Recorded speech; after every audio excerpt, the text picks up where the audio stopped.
Assalamualaikum warahmatullahi wabarakatuh. Perkenalkan, nama saya Indrianto, asal dari Purbalingga, Jawa Tengah. Bersekolah di IKMI Rizkyana Bekasi, jurusan Teknik Komputer. Pada kesempatan kali ini, saya akan menyampaikan materi keagamaan, yaitu tentang Islam, agama yang cinta damai. Pertama-tama, marilah kita tingkatkan ketakwaan kepada Allah Ta'ala dengan ketakwaan yang sebenar-benarnya, yaitu mengamalkan apa yang diperintah olehnya dan menjauhi dan Rasulnya Shallallahu Alaihi Wasallam, serta menjauhi apa yang dilarang olehnya dan Rasulnya Shallallahu Alaihi Wasallam. Salah satu karakter menonjol syariat Islam adalah agama kita datang dengan membawa dan menjunjung tinggi kasih sayang. Begitu banyak nas dalam Al-Quran maupun sunnah yang menjelaskan hal itu. Di antaranya firman Allah Ta'ala yang berbunyi Bismillahirrahmanirrahim, wa ma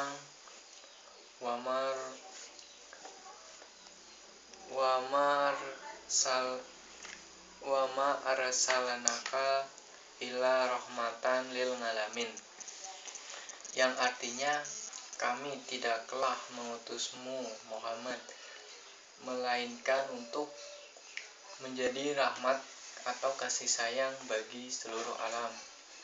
Dalam Quran Surat Al-Anbiya ayat 107. Juga sabda Nabi Muhammad Sallallahu Alaihi Wasallam yang berbunyi,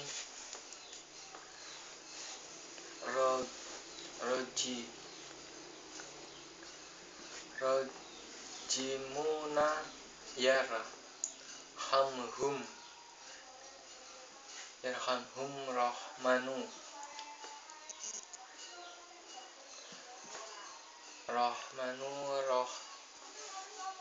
arahman fil ardi yarhamkum min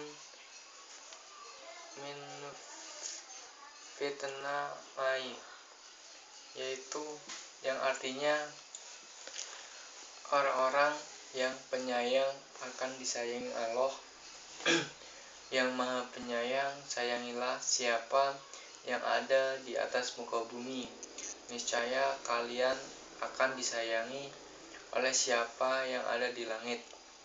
Hadis riwayat Tirmizi dari Abdullah bin Amr dan dinilai hasan sahih oleh Tirmizi. Dan dalam mengajarkan kasih sayang, Islam tidak cukup hanya dengan memaparkan konsep global, namun juga menjabarkannya secara terperinci, menyebutkan potret-potretnya secara detail dan menggambarkan dengan begitu jelas praktek nyatanya dalam kehidupan sehari-hari, mulai dari orang terdekat, yakni anak dan istri, hingga manusia terjauh baik dari sisi kekerabatan maupun agamanya. Semuanya berhak mendapat kasih sayang sesuai dengan porsi dan aturan yang telah ditetapkan dan digariskan oleh agama. Tidak cukup hanya para manusia yang perlu disayangi, makhluk lain semisal binatang dan tumbuhan pun mendapatkan jatah kasih sayang, jauh dari sebelum orang-orang yang mengkampanyekan kasih sayang terhadap binatang atau mencanangkan program Green Life.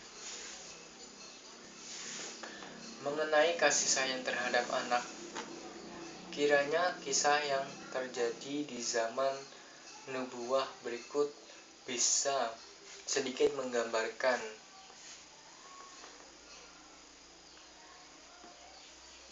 Abu Hurairah radhiyallahu anhu bertutur, suatu saat Rasulullah Shallallahu alaihi wasallam mencium cucu beliau, Al Hasan bin Ali, dan saat itu ada Al Aqra bin Habis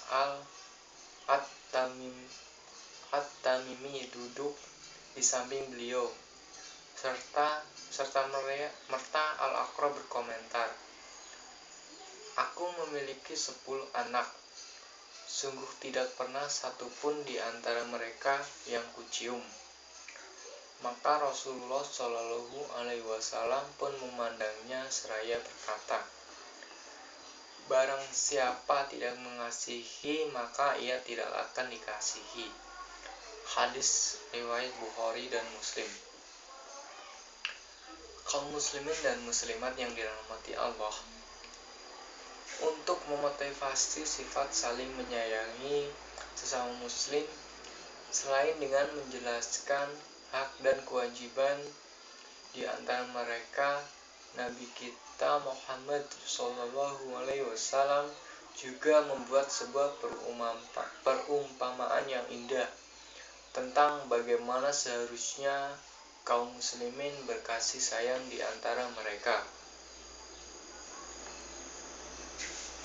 Perumpamaan kaum mukminin dan ukhuwah, kasih sayang dan kepedulian sesama mereka bagaikan satu tubuh.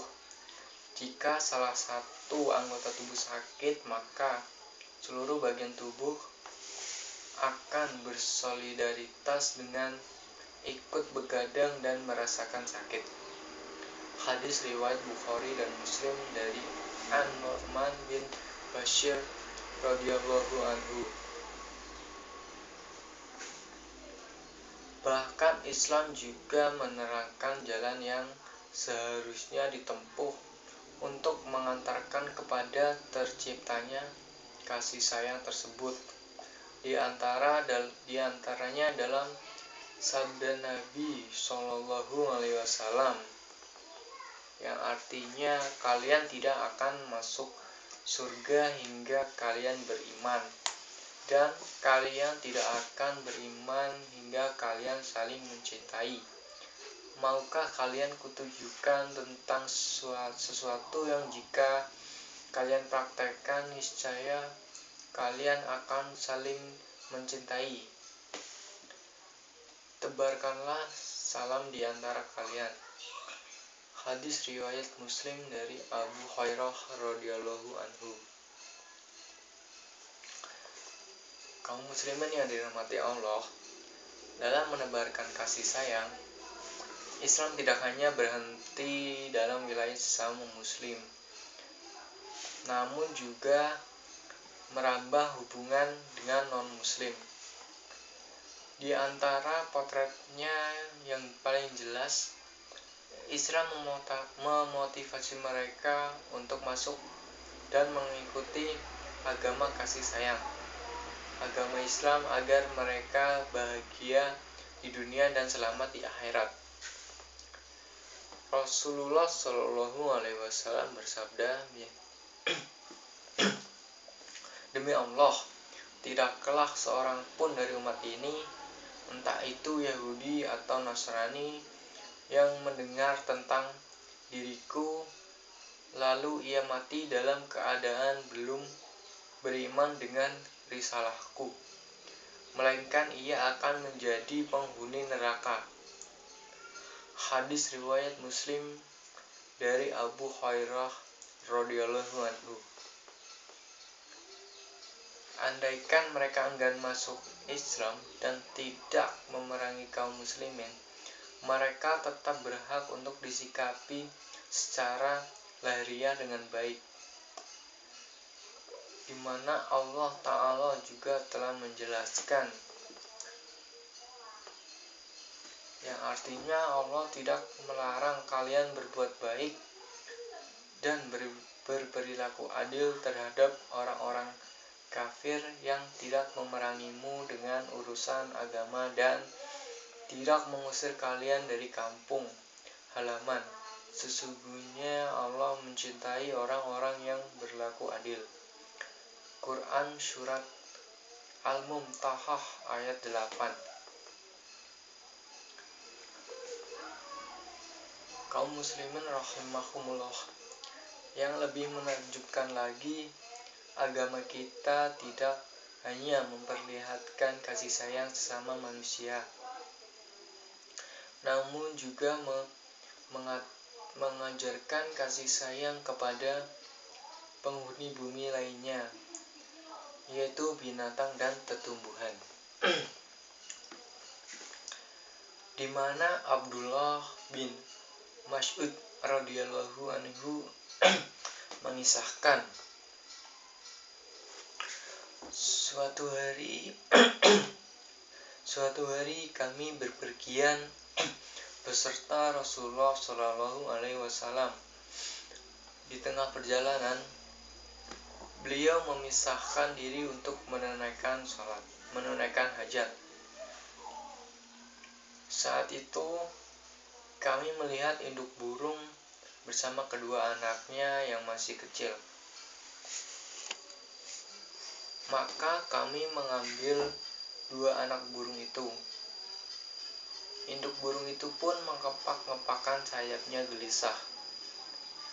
Manakala Nabi Sallallahu Alaihi Wasallam datang, beliau bertanya, "Siapa yang menyakiti burung itu?" Dengan mengambil anaknya, kembalikan anaknya kepada sang induk. Beliau juga melihat ada perkampungan sarang semut yang terbakar. Beliau pun berkata, "Siapa yang membakar ini? Kami. Tidak pantas menyiksa dengan api kecuali penguasa api." Hadis riwayat Abu Daud dan isnadnya dinilai oleh Al-Hakim. Tidak cukup hanya mengajarkan kasih sayang semasa hidup para hewan tersebut. Bahkan Islam juga memerintahkan agar mempraktekkan kasih sayang sampai pun di detik-detik akhir hidup para hewan tersebut, yakni manakala dimaksud untuk menyembelihnya. Rasulullah Shallallahu Alaihi Wasallam bersabda, yang artinya sesungguhnya Allah mewajibkan perbuatan baik dalam segala sesuatu. Jika kalian akan membunuh, bunuhlah dengan cara yang baik. Jika kalian akan menyembelih, sembelihlah dengan cara yang baik. Hendaklah kalian mengasah pisau kalian dan menenangkan hewan yang akan disembelihnya. Hadis riwayat Muslim dan Shaddad bin Aus radhiyallahu anhu. Sahabat Muslim yang saya hormati, masih banyak potret lain yang menggambarkan betapa ajaran Islam sangatlah menjunjung kasih sayang. Kasih sayang kepada pelaku kesalahan, terutama dari kalangan orang-orang yang terbatas ilmunya. Kasih sayang kepada tumbuhan, kasih sayang kepada orang tua dan kerabat, kasih sayang kepada tetangga, dan segudang contoh lainnya yang mungkin dipaparkan dalam kesempatan singkat ini. Semoga sedikit pemaparan di atas bisa menggambarkan pada kita betapa Islam benar-benar agama yang mengutamakan kasih sayang dan memotivasi umatnya untuk mempraktekannya dalam kehidupan sehari-hari.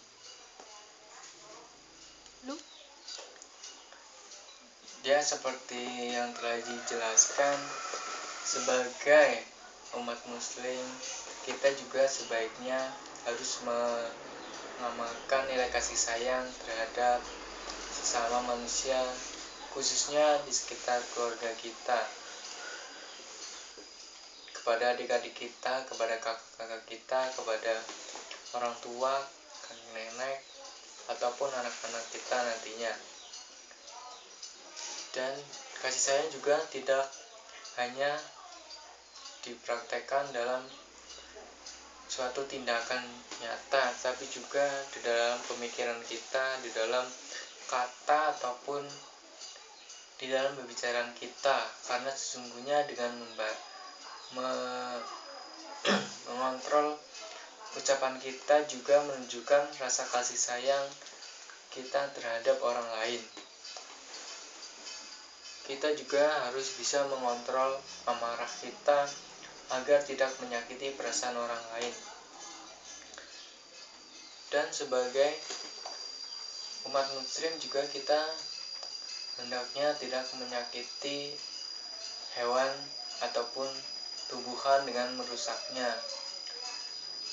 Dengan mengasihi hewan, contohnya memberi makan ataupun tidak membiarkan hewan tersiksa. Hendaknya kita jika ingin memelihara hewan, peliharalah dengan baik, dengan tidak menyiksanya, tetapi memberi makan dan juga merawatnya dengan baik.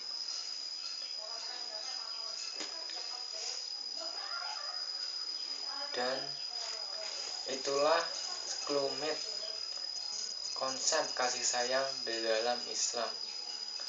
Namun demikian, di zaman kita ini ada dua kubu yang bertolak belakang dengan menyikapi konsep tersebut. Golongan pertama, orang yang mempedulikan salah satu tujuan utama kedatangan Islam di muka bumi ini. Sedangkan golongan kedua yang kebablasan dalam menerjemahkan kasih sayang. Golongan pertama adalah mereka yang menampakkan Islam sebagai agama yang garang, galak, dan gemar menumpahkan darah tanpa aturan. Setali tiga uang, ada pula yang menggambarkan pada umat Islam bahwa seorang muslim yang berpegang teguh dengan ajaran Islam haruslah bermuka sangar, bertutur kata pedas, tidak ramah, enggan menebarkan salam, dan seabrik perilaku kurang simpatik lainnya. Kebalikannya, golongan kedua yakni orang-orang yang keliru dalam menafsirkan kasih sayang. Mereka menjadikan kasih sayang sebagai dalih untuk mempertahankan tradisi yang bertolak belakang dengan Islam. Tidak cukup di situ, bahkan mereka melontarkan tuduhan miring kepada pihak yang berusaha mengembalikan umat kepada ajaran murni Nabi Muhammad Rasulullah SAW sebagai kaum yang tidak peduli dengan prinsip kasih sayang. Memang lembaran sejarah mengatakan bahwa setiap kali muncul penyimpangan yang bernuansa ekstrim dan berlebihan, hampir bisa dipastikan akan muncul tandingan berupa penyimpangan yang bernuansa bermudah-mudahan. Adapun sikap yang benar adalah sikap pertengahan di antara keduanya.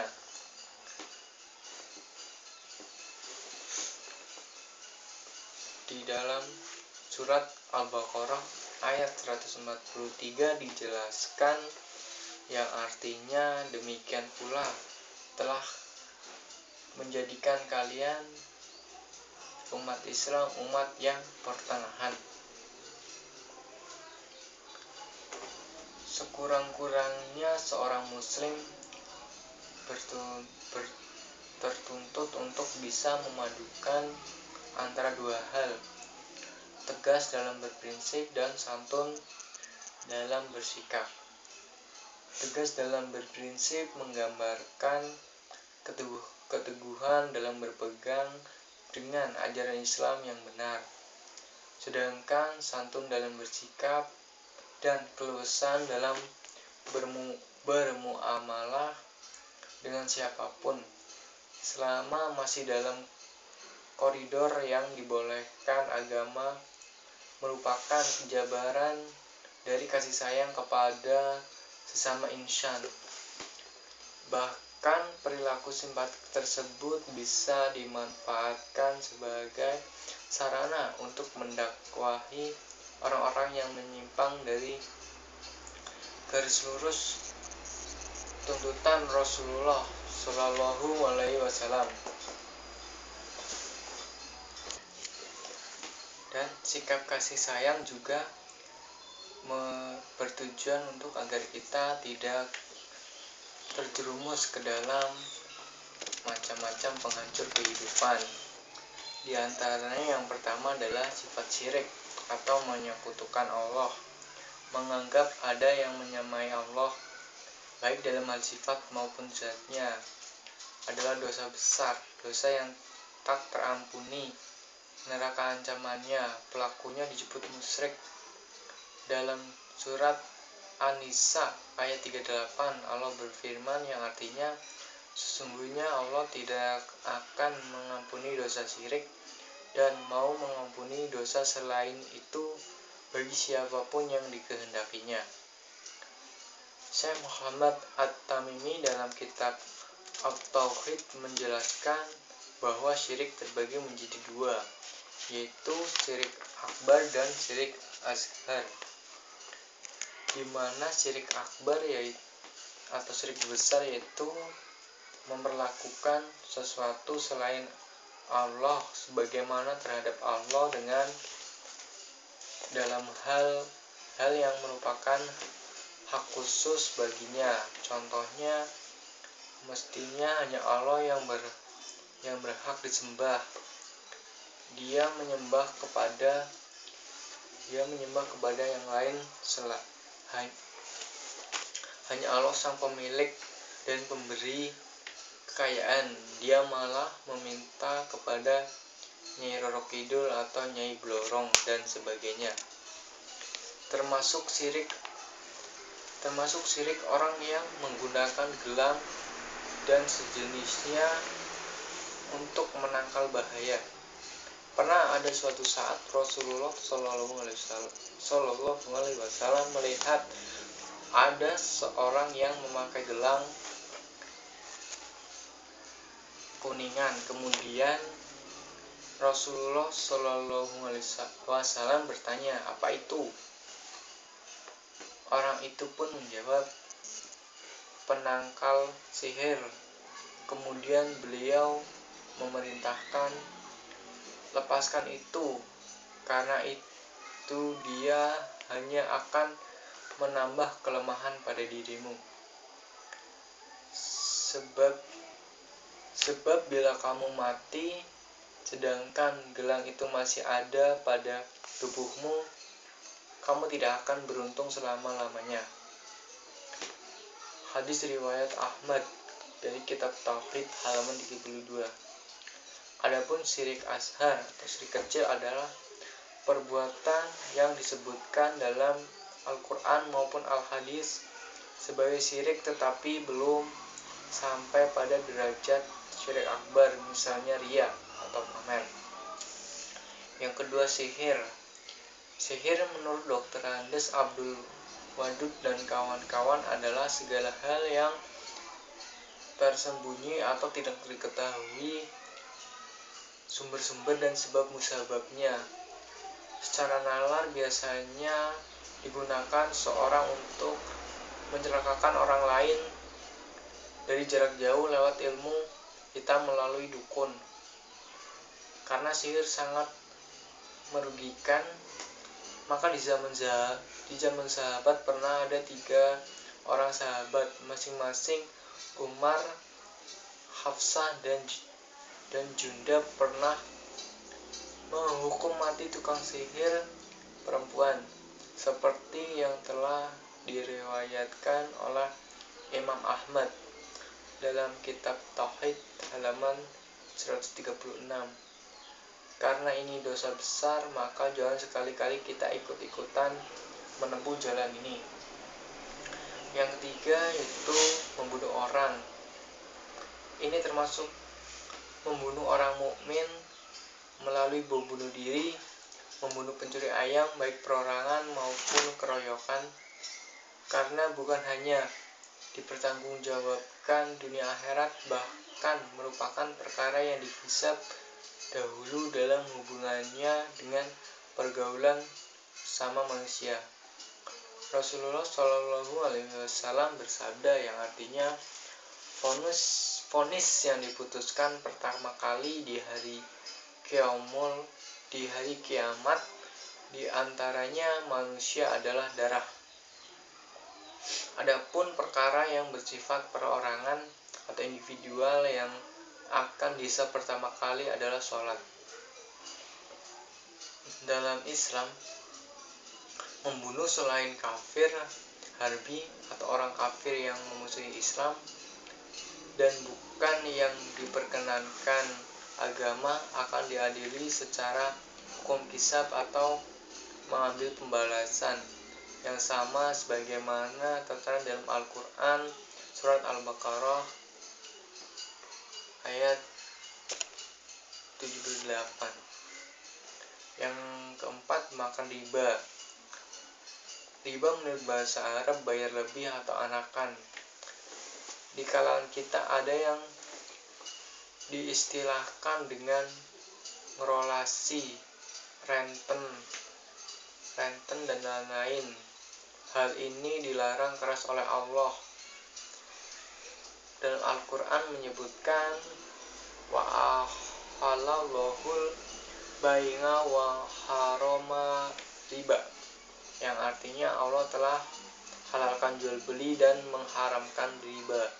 Dalam Quran surat Al-Baqarah ayat 275. Untuk bunga bank menurut fatwa Majelis Ulama Indonesia atau MUI hukumnya haram, dan satu-satunya bank yang sudah langsung berdasarkan syariat Islam adalah bank muamalat atau bank syariah yang bunganya dengan menggunakan sistem mudharabah atau bagi hasil. Inilah bank umat Islam yang kalau di Malaysia saat sekarang 45% nasabahnya adalah non-muslim. Yang selanjutnya, makan harta anak yatim. Saudara, anak yatim biasanya seberapapun besarnya memiliki tinggalan orang tua. Karena belum dewasa, harta warisannya itu tentu harus dikelola orang lain. Hanya saja kadang pengelolanya itu justru mengambil kesempatan untuk merampas harta itu kemudian menjadi haknya. Allah telah berfirman dalam beberapa surat atau ayat, antara lain surat An-Nisa ayat 2 yang artinya, dan berikan hak kepada anak-anak yatim yang sudah balik harta mereka. Jangan kamu menukar yang baik dengan yang buruk, dan jangan kamu makan harta mereka bersama hartamu. Sesungguhnya tindakan itu adalah dosa yang besar. Yang keenam adalah lari dari peperangan. Lari dari pasukan dalam peperangan adalah suatu tindakan pengecut yang sangat merugikan satuannya. Betapa kacaunya suatu pasukan apabila seorang prajurit yang sudah ditugasi dalam suatu tempat atau tugas tertentu tiba-tiba lari dari tugasnya, apalagi sampai membelot ke kubu musuh. Kalahnya umat Islam dalam perang Uhud antara lain adalah karena ada beberapa yang termakan oleh hasutan Abdullah bin Sabah untuk lari dari peperangan. Dan yang ketujuh adalah betapa menuduh berbuat zina.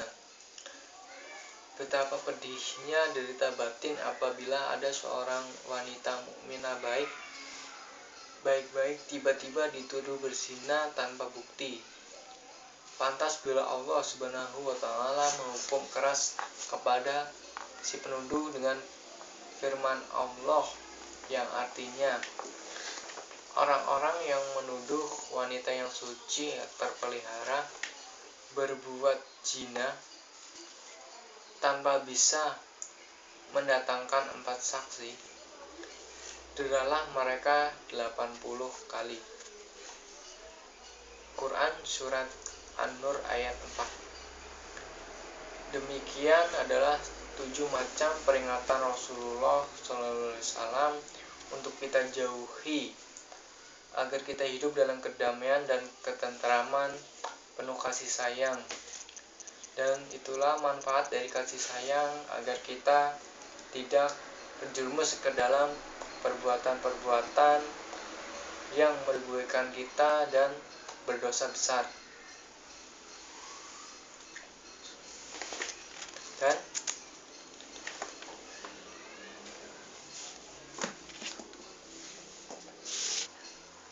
Dan demikian materi dari saya.